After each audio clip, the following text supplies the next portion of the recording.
बच्चों आज हम देख रहे हैं हमारी 11वीं कक्षा का 19वां अध्याय, यानी कि 18वां अध्याय तक हम कंप्लीट कर चुके हैं। 19वां अध्याय आज हम स्टार्ट कर रहे हैं, जिसमें हम पढ़ेंगे एक्सक्रीटरी सिस्टम के बारे में, यानी कि उत्सर्जी तंत्र कैसे होता है, क्या क्या चीजें उसमें पाई जाती है, यही चीज हमें देखनी है इस अध्याय के अंतर्गत। तो भाग 1 में देखेंगे कि प्राणियों में उत्सर्जी पदार्थ क्या क्या होते हैं, किस तरीके से उनको बाहर निकाला जाता है। Clear that? आइए स्टार्ट करते हैं। प्राणियों में उत्सर्जी पदार्थ, ये पढ़ने से पहले अपन एक स्लाइड ले लेते हैं डायरेक्ट, ठीक है। आप देख रहे हो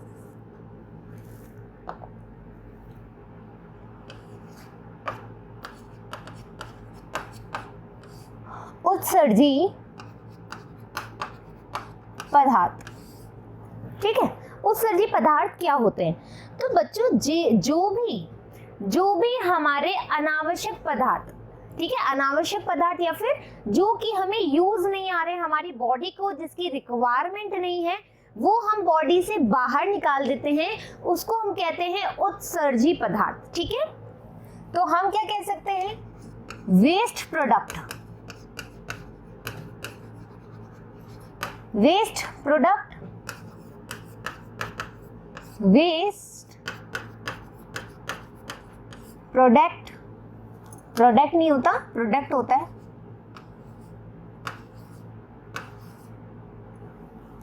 ठीक है। वेस्ट प्रोडक्ट या फिर हम कहें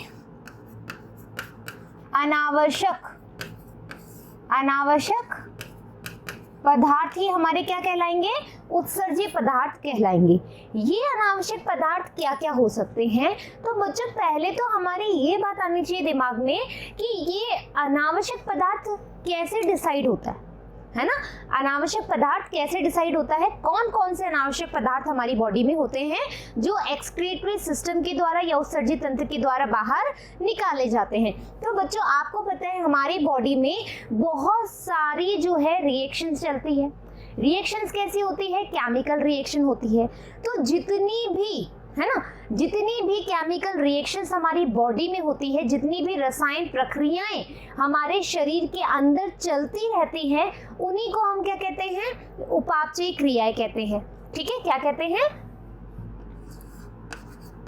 उपापचय, है ना। उपापचय यानी कि मेटाबॉलिज्म। मेटाबॉलिज्म यानी कि जितनी भी रासायनिक क्रियाएं जो चल रही हैं हमारी बॉडी में, वो क्या कहलाती हैं? जितनी भी रासायनिक क्रियाएं हमारी बॉडी में चलती रहती है, वो उपापचय क्रियाएं कहलाती है या फिर मेटाबॉलिज्म रिएक्शन कहलाती हैं। अब ये जो मेटाबॉलिज्म है, इसमें दो तरह की क्रियाएं होती हैं। एक होती है अपचयी, है ना, और एक होती है उपचयी। कैटाबॉलिज्म और एनाबॉलिज्म, ये बताया हमें, हम बात कर चुके हैं। कैटाबॉलिज्म होती है और एक एनाबॉलिज्म होती है, जिसमें हम बोलते हैं भाई एनर्जी का रिक्वायरमेंट नहीं होता है। जिसमें एनर्जी का रिक्वायरमेंट होता है, छोटे अणु से बड़ा अणु बनता है, फिर बड़े अणु से छोटे अणु बनते हैं। ये बात हम कर चुके हैं, अभी हमें इतनी जानकारी इसकी नहीं लेनी है। अभी हमें देखना है कि हमारी बॉडी में मेटाबॉलिज्म चलता रहता है, उपापचयी क्रियाएं चलती रहती है, जिसमें अपचयी और उपापचयी क्रिया होती है, कैटाबॉलिज्म और एनाबॉलिज्म होता है, जिसके तहत क्या होता है? कुछ मेटाबॉलिक वेस्ट भी निकलता है। क्या निकलता है? कुछ उत्सर्जी पदार्थ भी निकलते हैं, या फिर हम कहें मेटाबॉलिक वेस्ट भी निकलता है ना। उत्सर्जी पदार्थ या फिर मेटाबॉलिक जो वेस्ट है वो निकलता है। ये जो रासायनिक क्रियाएं हमारी बॉडी में हो रही है, उसके फलस्वरूप अच्छे पदार्थ तो निकलते ही हैं, लेकिन उसके साथ साथ में क्या निकलता है? कुछ वेस्ट मटेरियल भी निकलते हैं जो हमारी बॉडी को नहीं चाहिए होते हैं और वो बाहर की तरफ निकलते जाते हैं। ये बात समझ में आ गई? अब देखो, हमसे पूछा गया है कि उत्सर्जी पदार्थ है कौन कौन से। तो एक बार पहले इसका स्क्रीनशॉट ले लो, फिर उत्सर्जी पदार्थ की अपन बात कर रहे हैं। ले लिया? डन। अब देखो, अब आते हैं अपन मेन मुद्दे पे जो हमारे इसके अंदर है, चैप्टर के अंदर आ जाओ। तो उत्सर्जी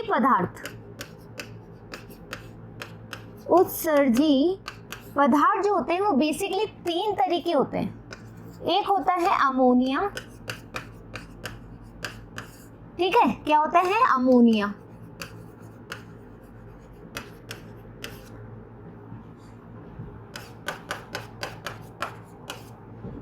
एक होता है यूरिया,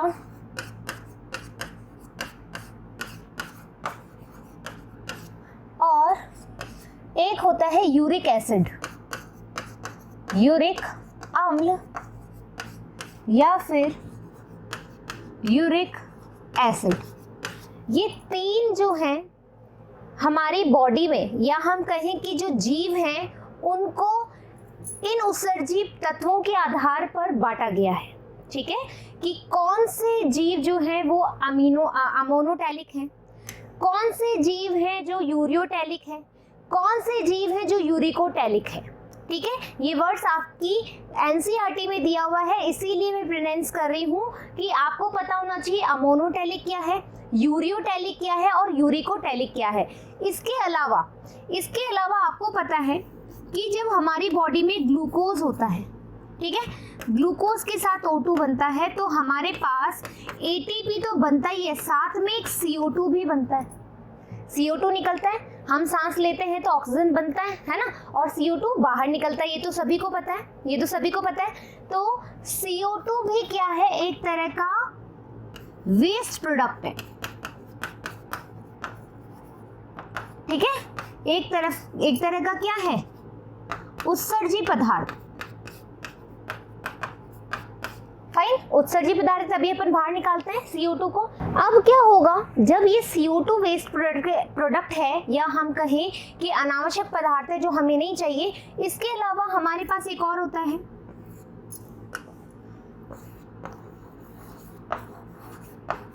क्रिएटिनिन। क्या बोलेंगे इसको, क्रिएटिनिन, ठीक है, ये भी एक उत्सर्जी पदार्थ है। ये क्रिएटिनिन क्या होता है मैडम, है ना, ये तो आपको पता गया कि CO2 क्या होता है, ये क्रिएटिनिन क्या होता है मैडम। तो क्रिएटिनिन क्या होता है, जो हमारी मसल्स होती हैं, ठीक है, मसल्स होती हैं, मसल्स में, ठीक है, जो हमारी मांसपेशियां होती है, मांसपेशियां जो होती है उसमें क्रिएटिन होता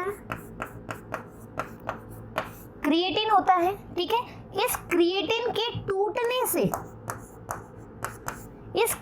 के टूटने से हमें एक अनावश्यक पदार्थ मिलता है जिसका नाम होता है क्रिएटिनिन, ठीक है, क्या नाम होता है, क्रिएटिनिन। और ये क्रिएटिनिन किसके द्वारा निकलता है, यूरिया के द्वारा, ठीक है, या हम यूरिन के द्वारा, ठीक है, या फिर मूत्र के द्वारा।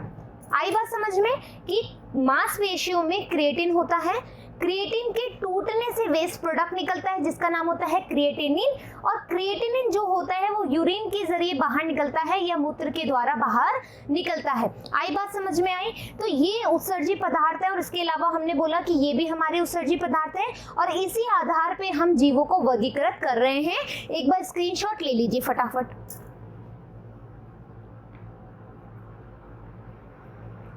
डन। अब देखो कैसे हो रहा है ये सारी चीजें। हमने बोला सबसे पहले अमोनिया। देखो बच्चों, जो अमोनिया होता है वो हाईली टॉक्सिक होता है। हाईली टॉक्सिक यानी कि बहुत ही ज्यादा विषाक्त होता है, विषैला होता है। अमोनिया क्या होता है, सबसे ज्यादा विषैला होता है, विषाक्त होता है, हाईली टॉक्सिक होता है। इसको निकालने के लिए, अमोनिया को बॉडी से बाहर निकालने के लिए, अमोनिया को बॉडी से बाहर निकालने के लिए बहुत ज्यादा पानी की आवश्यकता होती है, बहुत ज्यादा पानी की आवश्यकता होती है। यदि हम लोग, ठीक है, हम लोग जैसे हैं, यदि हम हमारी बॉडी में अमोनिया हो जाए तो बहुत ज़्यादा विषैला है, तो हमारी बॉडी के लिए बिल्कुल भी ठीक नहीं है, पहली बात। दूसरी बात, बहुत ज़्यादा वाटर की ज़रूरत पड़ेगी। यदि तुम ज़्यादा, मतलब तुम सोचो ना, यदि अमोनिया हमारी बॉडी में होता और ज़्यादा वाटर इसको ज़रूरत होती तो हम सारा दिन पानी पीते रहते हैं और सारा दिन शूशू जा रहे होते हैं। ये वाली बात होती है ना कि भाई सारा दिन शूशू जाते रहो और सारा दिन पानी पीते रहो, इधर से पानी पियो उधर से शूशू करो, इधर से पानी पियो उधर से शूशू करो, ऐसा पॉसिबल है? ऐसा पॉसिबल है? बिल्कुल भी पॉसिबल नहीं है।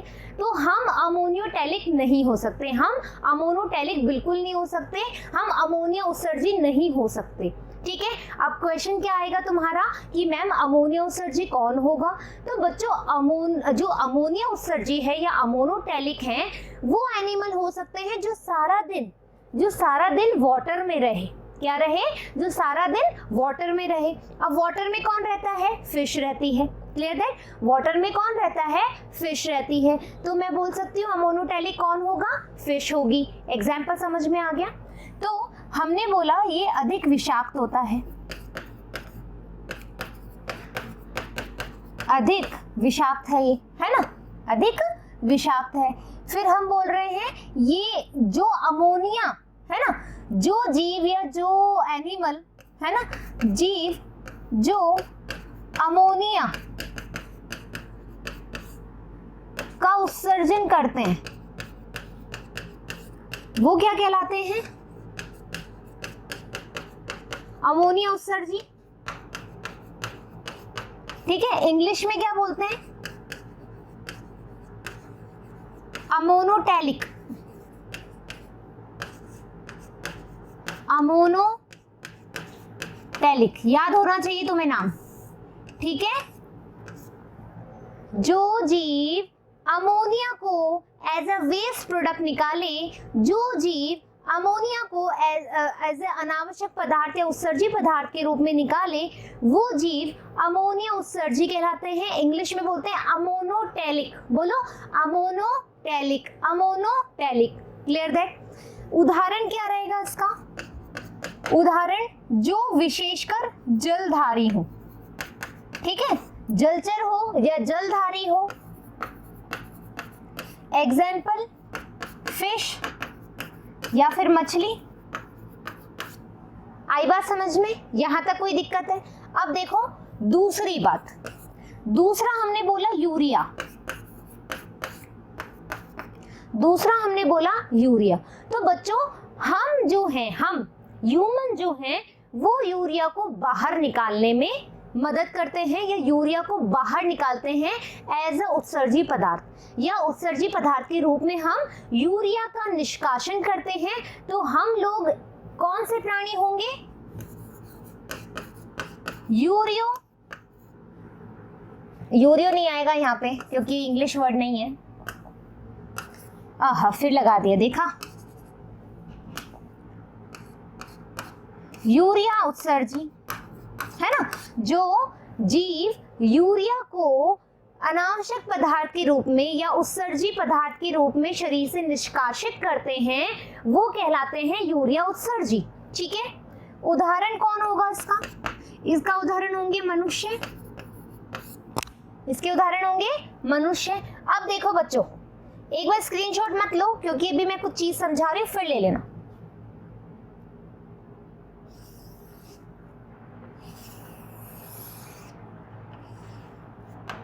ठीक है, ये है हमारा यकृत। यकृत बोले तो लीवर है ना, ये है हमारा यकृत या फिर लीवर। Clear that? अब सुनो मेरी बात, क्या होता है बच्चों,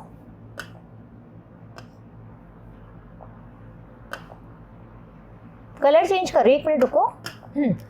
जैसे आपको पता है, यहां बता रही हूं मैं, यूरिया उत्सर्जी। ठीक है, क्या होगा यूरिया उत्सर्जी में? मैंने ये ज्यादा कर लिया क्या? ये लो, यहां पर अपने पास होता है अमीनो एसिड। अमीनो एसिड का आपको फॉर्मूला आता है, मैंने आपको ऑलरेडी सिखा रखा है। क्या होगा? यहां पर अपने होगा कार्बन, यहाँ पर अपने होगा COH कार्बोक्सिलिक ग्रुप, यहाँ पर अपने पास साइड चेन, यहाँ पर अपने पास हाइड्रोजन, यहाँ पर अपने पास होगा नाइट्रोजन ग्रुप NH2। ये बात हमें पता है। प्रोटीन का जो डिग्रेडेशन होगा, जो अमीनो एसिड का जो टूटना होगा या जो मतलब हम कहेंगे अपघटन होगा, अमीनो एसिड का जो अपघटन होगा वो होगा हमारे यकृत में, लीवर में। हम बहुत पहले बात कर चुके हैं इसके बारे में। अब ये टूटेगा, ये लो तोड़ दिया, तोड़ दिया तो क्या होगा बच्चों, सुनो, ये जो पार्ट है, ये जो पार्ट है, ठीक है, ये पार्ट से हम क्या करेंगे, लीवर में, यकृत में ये टेंडेंसी होती है, ये क्षमता होती है जिसके द्वारा ये इस वाले अमीनो एसिड से कोई भी पदार्थ बना सकता है। वापस से आई रिपीट अगेन, मैं कह रही हूं कि हमारे यकृत में, हमारे लीवर में ये टेंडेंसी होती है कि वो इस अमीनो एसिड से कोई भी प्रोटीन बना सकता है, कोई भी पदार्थ बना सकता है। तो ये क्या करेगा, यहाँ से इस पार्ट का यूज करेगा, क्योंकि इस वाले साइड चेन से तुम्हें पता है ना कोई भी अमीनो एसिड बदल जाता है, ये तो बात पता है तुम्हें। तो क्या करेगा, ये बनाएगा ग्लूकोज, ये बनाएगा ग्लूकोज। जब किसी अन्य पदार्थ से, वापस बोल रही हूं, ढंग से सुनो, ढंग से सुनो, जब कोई ग्लूकोज अन्य पदार्थ से बने या जब अन्य पदार्थ से ग्लूकोज का निर्माण हो तो उस प्रक्रिया को बोलते हैं ग्लूकोनियोजेनेसिस। ग्लूकोनियोजेनेसिस, जब ग्लूकोज का निर्माण किसी पदार्थ से हो तो ऐसी प्रक्रिया ग्लूकोनियोजेनेसिस कहलाती है। ये कौन कर सकता है, लीवर कर सकता है। ये बात क्लियर दैट। तो आपके पास क्वेश्चन आ जाए कि ग्लूकोनियोजेनेसिस कहाँ होता है, तो आप बोल सकते हो लीवर में, आप बोल सकते हो लीवर में, ठीक है। अब तुम बोलोगे मैडम इसका क्या, इसका क्या, इसमें क्या होता है बच्चों, हमारे लीवर में, हमारे यकृत में एक साइकिल चलता है, ठीक है, यूरिया चक्र, ठीक है, क्या चलता है, यूरिया चक्र चलता है। ये NH2 इसमें आएगा, ठीक है, ये NH2 इस यूरिया चक्र में आएगा और क्या बना लेगा, NH2 CONH2। ये क्या है, हमारा यूरिया है। और ये यूरिया कैसे निकल जाएगा, ये जाएगा हमारे किसके पास, किडनी के पास, यानी कि वृक्क के पास, ठीक है, वृक्क के पास जाएगा। और ये वृक्क से कैसे निकल जाएगा, यूरिया कैसे निकलेगा, यूरिन के रूप में या फिर मूत्र के रूप में बाहर निकल जाएगा। आई बात समझ में, आई बात समझ में, क्या बोला मैंने, वापस देखो, हम बोल रहे हैं यूरिया उत्सर्जी, यानी कि हम लोगों के अंदर क्या हो रहा है, हम लोगों के अंदर जो हमारा लीवर है ना, जो हमारा यकृत है, उसमें कोई प्रोटीन है या अमीनो एसिड है, उस अमीनो एसिड का अपघटन होगा, अपघटन होगा। हम कह रहे हैं ना भाई यूरिया क्या होता है, फिर ये क्या होगा, ये जो अमीनो एसिड का पार्ट है, इसमें 8 साइड चेन है, ये तो बना लेगा कोई भी प्रोटीन। तो यहाँ से अपन ग्लूकोज बना रहे हैं, तो ग्लूकोज बनाने की प्रक्रिया किसी अन्य पदार्थ से ग्लूकोनियोजेनेसिस कहलाती है। फिर मैंने बोला मैडम इस NH2 का क्या, ये NH2 हमारी बॉडी में जाएगा, कैसे, लीवर के अंदर ही, लीवर में चलता है एक यूरिया साइकिल या यूरिया चक्र, उसमें जाएगा और बाहर निकल जाएगा NH2 CONH2 के रूप में, वृक्क के अंदर जाएगा, वृक्क यानी कि हमारी किडनी, जहां पर मूत्र का निर्माण होता है और मूत्र के जरिए ये यूरिया बाहर निष्कासित हो जाएगा। आई बात समझ में, स्क्रीनशॉट ले लो,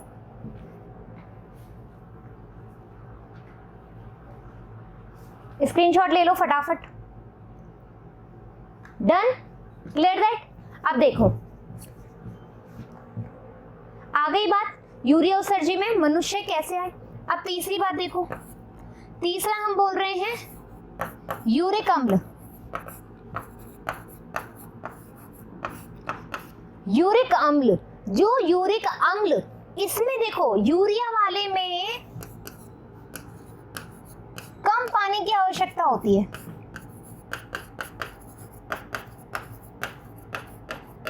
ठीक है, इसमें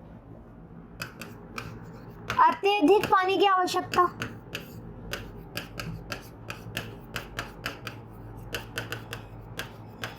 ठीक है। तो हम लोग कम, हमारी बॉडी में जो पानी होता है, तुम्हें पता है कि हमने बोला था रक्त है, रक्त में 95% वाटर होता है, ये बात पता है। यदि वो 95% जो हमारे बॉडी में वाटर है वो यदि सारा का सारा जो हमारे प्लाज्मा में वाटर है, पानी है, वो सारा का सारा यदि यूरिया को बाहर निकालने में लग जाए तो हमारी बॉडी तो पिचक जाएगी ना, डिहाइड्रेशन में तो हम मर ही जाएंगे, हाँ या ना भाई, ये बात होती है ना। तो हमारी बॉडी में मेंटेनेंस भी करता है, हमारा जो किडनी है वो वाटर के लेवल को क्या करता है, बनाए रखता है, भी अपन देखेंगे, ठीक है, ये बात देखेंगे। लेकिन हमने क्या बोला, यूरिया उत्सर्जी वो प्राणी होते हैं जो यूरिया का उत्सर्जन करते हैं, इसमें कम पानी की आवश्यकता होती है, और उदाहरण इसका मनुष्य होता है। अमोनिया में पानी की बहुत ज्यादा आवश्यकता होती है, क्यों, क्योंकि विषाक्त होता है। इसके लिए जो जलधारी या जलचर जो जीव होते हैं वो अधिकतर अमोनोटैलिक होते हैं, ये बात समझ में आ गई। यूरिक अम्ल में बहुत ही कम पानी की आवश्यकता होती है,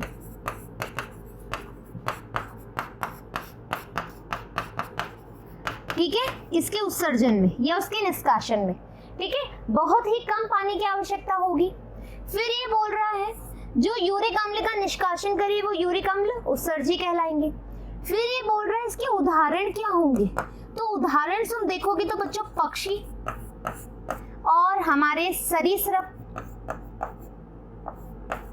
है ना, यानी कि रेप्टाइल्स और बर्ड्स इसका एग्जाम्पल होंगे।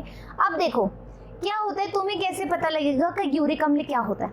कभी किसी पक्षी की पॉटी देखी है भाई, जिसको बीट बोलते हैं अपन, बॉटी कैसे होती है पक्षियों की, बर्ड की पॉटी कैसे होती है, देखो यहाँ देखो, ये एक बर्ड है,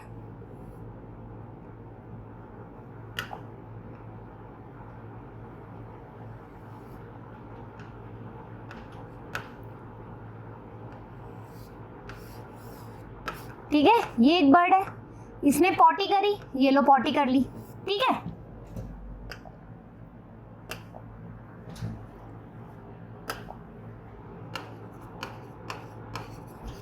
यहाँ पर इसने पॉटी कर ली। अब तुम देख रहे हो कि जब इसकी पक्षी की पॉटी तुम देखोगे या पक्षी की बीट तुम देखोगे तो बाहर की तरफ व्हाइट कलर होगा, है ना, और अंदर से थोड़ा सा हरा पदार्थ होगा। तो जो व्हाइट वाला जो पदार्थ होता है बच्चों, कभी भी आपने देखा है कि चिड़िया ने शूशू कर दी हो, कभी भी देखा है आपने चिड़िया ने शूशू कर दी हो? चिड़िया कभी भी शूशू नहीं करती, वो सिर्फ पॉटी करती है या फिर बीट करती है। तो बच्चों जो ये सफेद वाला जो भाग है, जो ये सफेद वाला जो भाग है वो क्या है, ये जो बर्ड्स की पॉटी में ये सफेद वाला जो पार्ट है ना, वो ही क्या है, हमारा यूरिक अम्ल है। जो चिड़िया की पॉटी का सफेद भाग जो ऐसे ढक्का टाइप का जमा हुआ होता है, पैलेट्स टाइप का होता है, उसको हम बोलते हैं यूरिक अम्ल। आई बात समझ में? स्क्रीनशॉट ले लो।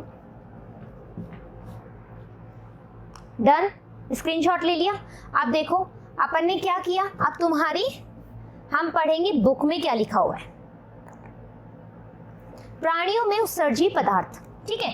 प्राणी उपापचयी अथवा अत्यधिक अंतःग्रहण जैसी क्रियाओं द्वारा, उपापचयी क्रिया यानी कि मेटाबॉलिज्म, हमने बात करी थी मेटाबॉलिक रिएक्शन जिसमें कैटाबॉलिज्म एनाबॉलिज्म होती है, उपापचयी क्रियाएं जिसमें अपचयी और उपचयी क्रियाएं होती है, ये बात हमने करी। इस प्राणी उपचयी के अलावा या फिर हम बोले अत्यधिक अंतःग्रहण जैसी क्रियाओं के द्वारा ये क्या करते हैं, अमोनिया, यूरिया या यूरिक अम्ल, कार्बन डाइऑक्साइड CO2 हमने बात करी, जल और अन्य आयन जैसे sodium, potassium, chlorine, phosphate, sulphate आदि का संचय करते हैं। ठीक है बच्चों, यानी कि कुछ आयन्स भी होते हैं, है ना, वाटर भी होता है, वो हिंदी में लिखा हुआ है, इंग्लिश में इसलिए लिख रही हूँ। CO2 होता है, अमोनिया होती है, यूरिया होता है, यूरिक एसिड होता है। ठीक है, इंग्लिश में इसलिए लिखा है क्योंकि वहां पे सारा हिंदी में लिखा हुआ है। ये सारे के सारे, सोडियम नहीं लिखा अपन ने,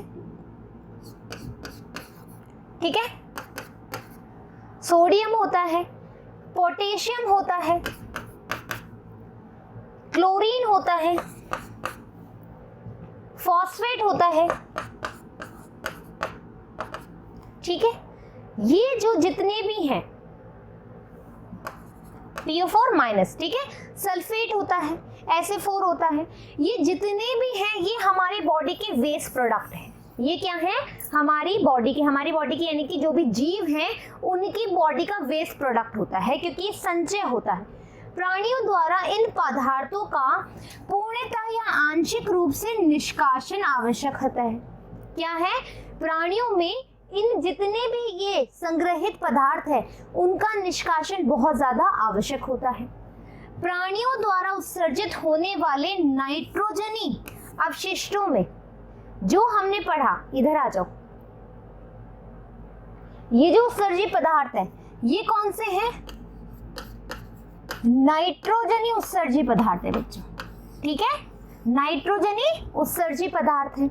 नाइट्रोजनी उत्सर्जित पदार्थ में बेसिकली क्या होते हैं, अमोनिया, यूरिया और यूरिक अम्ल। यही बात हमने करी है, हमने भी यही बोला है, बिल्कुल बोला है कि भाई नाइट्रोजनी अवशिष्ट पदार्थ में अमोनिया होता है, यूरिया होता है, यूरिक अम्ल होता है। यही बात हमने भी बोली है, ये भी अपनी बुक ने भी यही बोली है, बिल्कुल बोली है। अब देखो आपकी बुक में और क्या कहना चाह रहा है। अमोनिया उत्सर्जी या फिर अमीनोटैलिक, हमने भी बोला ammonotelic, aminotelic both are same thing. Ammonia सर्वाधिक आवेश या फिर टॉक्सिक होता है, हमने भी ये बोला हाईली टॉक्सिक है, ठीक है, बहुत ज्यादा विषाक्त है। इसके निष्कासन के लिए अत्यधिक जल की आवश्यकता होती है, हमने भी यही बोला है। आ जाओ देखें जरा, अधिक विषाक्त होता है, अधिक पानी की आवश्यकता होती है, यही बात हमने बोली है। यूरिक अम्ल कम आवेश होता है, यूरिक अम्ल जिसमें हम आते हैं, जल की कम आवश्यकता होती है निष्कासित करने के लिए। अमोनिया के उत्सर्जन की प्रक्रिया को अमोनिया उत्सर्ज प्रक्रिया कहते हैं। अनेक अस्थिल मछलियां, उभयचर, जलीय कीट अमोनिया उत्सर्जित करते हैं, मैंने भी यही बोला है। आ जाओ, जलधारी जलचर जैसे मछली, उभयचर जो पानी में रह सकते हो, वो क्या है, वो क्या करते हैं, अमोनिया का उत्सर्जन करते हैं, निष्कासन करते हैं। यही बात हमने भी करी है। अमोनिया सरलता से घुलनशील है, इसलिए आसानी से अमोनियम आयनों के रूप में शरीर की सतह या मछलियों की क्लोम की सतह से विसरण द्वारा उत्सर्जित हो जाते हैं। ये क्या करते हैं, अमोनिया इजीली वाटर में डिसॉल्व होता है बेटा, अमोनिया इजीली वाटर में डिसॉल्व होता है। ये तुमने केमिस्ट्री में पढ़ा होगा कि क्यों होता है, कैसे होता है, ये केमिस्ट्री की बात है, मुझे नहीं आती, I am so sorry for that. Ammonia easily घुलनशील होता है, तो वो क्या करता है, मछली के जो गिल्स होते हैं, क्लोम्स होते हैं, है ना, गिल्स होते हैं ना श्वसन क्रिया के द्वारा, वहां से निकलते हैं विसरण विधि। विसरण विधि यानी कि हमने बताया था, विसरण यानी कि अधिक सांद्रता से कम सांद्रता की तरफ जाते हैं, उसको विसरण कहते हैं। तो वो अधिक सांद्रता कहाँ है, अधिक सांद्रता क्या है, मछली के शरीर में, बाहर की तरफ निकलेंगे यानी कम सांद्रता की तरफ। आई बात समझ में, एक एक लाइन, एक एक वर्ड का मीनिंग बता रही हूँ। इस उत्सर्जन में वृक्क की कोई अहम भूमिका नहीं होती है, हमने कहीं करी भी नहीं है। इन प्राणियों को अमोनिया उत्सर्जी या फिर अमोनोटैलिक कहते हैं। Clear that. यूरिया उत्सर्जी, यूरियोटैलिक। स्थलीय आवास में अनुकूलन हेतु जल की हानि से बचने के लिए हम यदि वाटर का ज्यादा वो करेंगे, मैंने भी बताया ना, तो कम आवेश नाइट्रोजन अवशिष्ट जैसे यूरिया व यूरिक अम्ल का उत्सर्जन करते हैं। स्तनधारी यानी कि मैमल्स, स्तनधारी यानी कि मैमल्स, और मैमल्स में कौन आता है, मनुष्य आते हैं, we are include in it. कई स्थलीय उभयचर भी आते हैं। समुद्री मछलियां मुख्यतः यूरिया का उत्सर्जन करते हैं, ठीक है, और यूरिया उत्सर्जी कहलाते हैं या फिर यूरियोटैलिक। आपके एग्जाम्पल बहुत ज्यादा इंपॉर्टेंट है, मैंने हमेशा बोला है, एनसीईआरटी के जो भी एग्जाम्पल होते हैं बच्चों, वो नीट में पूछे जा सकते हैं, वो किसी भी तरीके से पूछे। बात समझ में आ गई? तो एग्जाम्पल्स पे हमें जरूर फोकस करना है every time for the NEET aspirant, ठीक है। इन प्राणियों में उपापचय क्रियाओं द्वारा निर्मित अमोनिया को यकृत के द्वारा यूरिया में परिवर्तित कर दिया जाता है। हमने भी ये बोला है कि आ जाओ जरा देख लें। यूरिया उत्सर्जी में जो भी बन रहा है यूरिया क्या करता है, यूरिया चक्र में जाता है और बाहर निकाल दिया जाता है वृक्क के द्वारा। यकृत हेल्प करता है, वृक्क तक पहुंचाता है और यूरिन के द्वारा बाहर निकाल दिया जाता है।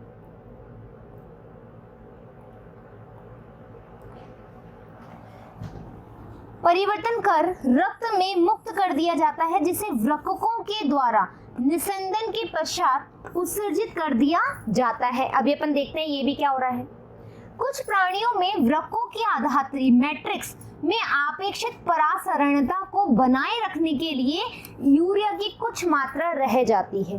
क्या होता है, कभी कभी कुछ प्राणियों में यूरिया की मात्रा जो है वो बॉडी में रह जाती है। सरीसृपों, पक्षियों, स्थलीय घोंघों, कीटों में नाइट्रोजनिक अवशिष्ट यूरिक अम्ल का उत्सर्जन जल की कम मात्रा के साथ गोलिकाओं या फिर पेस्ट के रूप में, गोलिकाओं या फिर वाइट पेस्ट होता है, अंदर ग्रीन कलर का होता है, पेस्ट के रूप में होता है, ये यूरिक अम्ल उत्सर्जी कहलाते हैं या यूरिकोटैलिक कहलाते हैं। प्राणी जगत में कई प्रकार के उत्सर्जी अंग पाए जाते हैं। अधिकांश अकशेरुकियों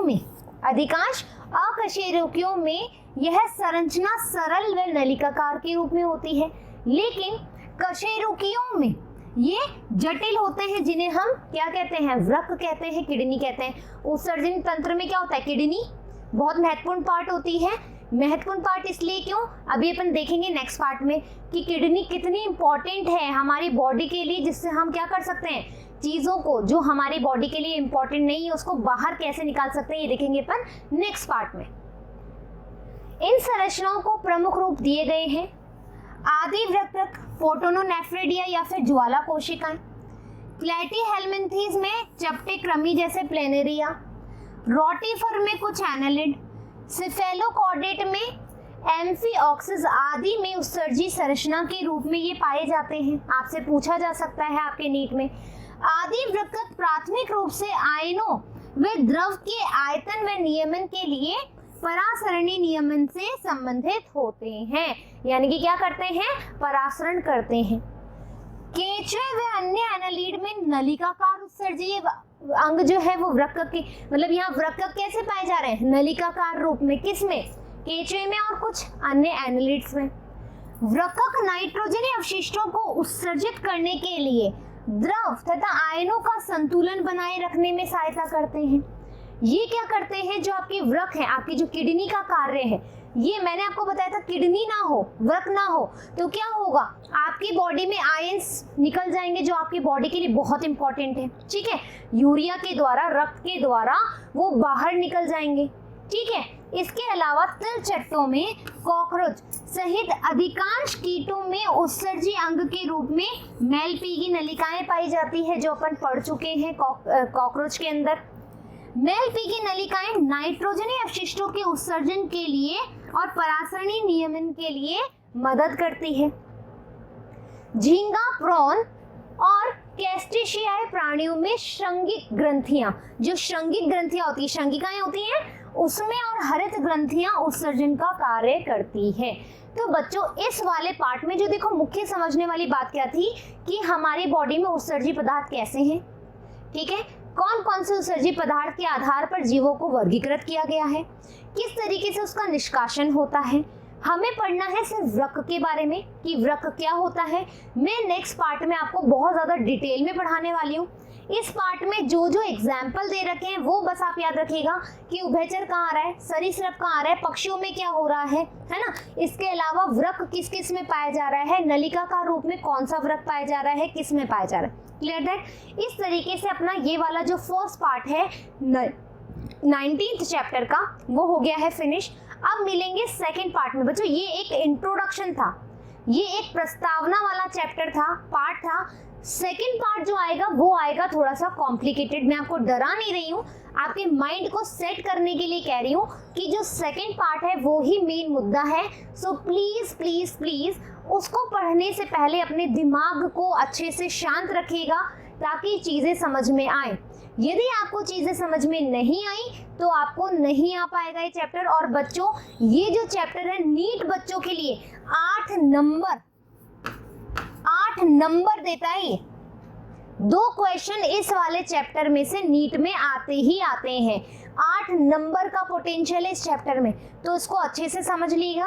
फिर मिलेंगे अपन नेक्स्ट पार्ट के साथ में। जब तक जो मैंने बोला उस पर गौर कीजिएगा। धन्यवाद।